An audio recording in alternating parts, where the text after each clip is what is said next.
ලංකාවේ සැඟවුණු නිදන් සහ අබිරහස් ස්ථාන. ඔබ දන්නවාද? අපේ රටේ පොළොව යට සහ මහා වනාන්තර මැද අදටත් විසඳන්න බැරි අබිරහස් සහ මහා විශාල නිදන් සැඟවිලා තේනවා කියලා. රජ කාලේ සැඟවපු මේ වස්තුව අදටත් ආරක්ෂා කරන්නේ කවුද? ඒවට ඇත්තටම මොකද වුනේ? නිදන් හොයන අයට වැදගත්ම දේ තමයි මේ නිදන් ලකුණු. ඉබ්බා, බල්ලා, එහෙමත් නැත්නම් නාගයන්ගේ රූප ගල් මට කොටලා තිබුණේ නිකම්ම නෙවෙයි. ඒ හැම එකකින්ම කියවෙන රහස් කීතයක් තිබුණා. හැබැයි මේ නිදන් ගන්න එක ලෙහෙසි වැඩක් නෙවෙයි. ඒවට කියන්නේ පලි අරිනවා කියලා. ඔබ දන්නවාද මේ නිදන් සොයාගන්න පුරාණ රහස් පොතක් තියෙනවා. ඒකට කියන්නේ නිදන් වදුල කියලා.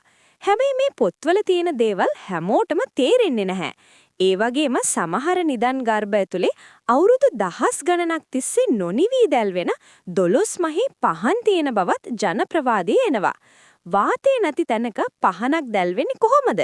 මේක පුරාණ හෙළයන් සතු වුණු අద్භූත තාක්ෂණයක්ද? අපි අනුරාධපුරේ රන්මසු උයනට ගියොත් දකිනවා සක්වල චක්‍රය. සමහරු කියන්නේ මේක පිටසක්වල ජීවීන් එක්ක සම්බන්ධ වුණු තරු ద్వාරයක්, ස්ටාර්ගේට් කියලා.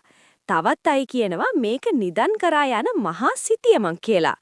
අදටත් මේ චක්‍රයේ තේරුම හරියටම විසඳ ගන්න විද්‍යාඥයින්ට පවා බැරි වෙලා තියෙනවා. විශ්වාසයන්ට අනුව මහා නිදන් වලට බහිරව පූජා පවත්වන්න ඕනේ. නිදන් ආරක්ෂා කරන්න රජවරුන් විසින් පත් කරපු බහිරව දේවතාවුන් අදටත් ඒ නිදන් රකින්නව කියලා ගැමියන් විශ්වාස කරනවා.